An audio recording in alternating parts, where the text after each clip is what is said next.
పెద్దపల్లి పట్టణంలో దారుణం చోటు చేసుకుంది. రమాదేవి అనే మహిళ ఇంట్లో పట్టపగలు చొరబడి గొంతు నులిమి గొలుసు ఎత్తుకెళ్లారు.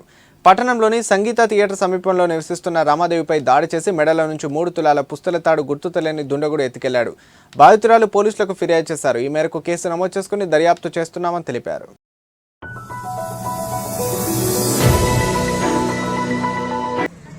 సంగీత థియేటరు సందులో ఒక ఎవరో గుర్తు తెలియని వ్యక్తి వచ్చి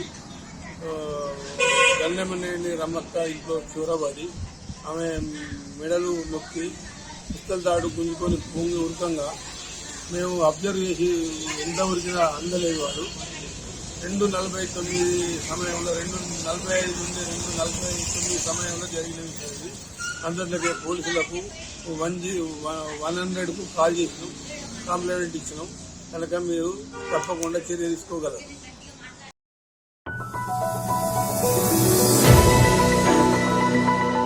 నా పేరు రమ్మదు. ఇంట్లోకి వచ్చిండు. నేను అది టీవీ పెట్టుకొని కూర్చున్నా పల్లె మీద.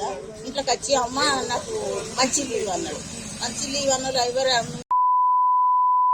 అడుగురా అన్నే అన్న. అన్న వల్ల వాడు గుడ్లు తెరిచిండు. వచ్చి మీద పడి నన్ను 2 చేతుల బొండుకి వచ్చిండు. బొండుకి ఎత్తి ఈ చెయ్యి ఇట్లా గట్టిగా పట్టిండి. ఈ చెయ్యి పట్టి దిగ్గిండు. సైడ్ ఇట్లా గిండు తెంపుకున్నాడు. దెబ్బపోతా అంటే ఆయన వెనక మహేష్ మహేష్ మహేష్ అని పిలుచుకుంటూ వచ్చిన. ఆ అన్నయ్య బయటికి వెళ్ళిండు. అన్నయ్య అక్కర్రక అన్నయ్య పుట్టిండు. ఇదే సంగతి. ఆయన ఇంత మంచిగా ఇంత ఎత్తుంటాడు. ఇది తెల్ల తువాలు గిట్లా కట్టుకున్నాడు. ఖర్చు మూతికి ఇది తెల్ల అంగి వేసుకున్నాడు. కింది చూడలే నేనైతే.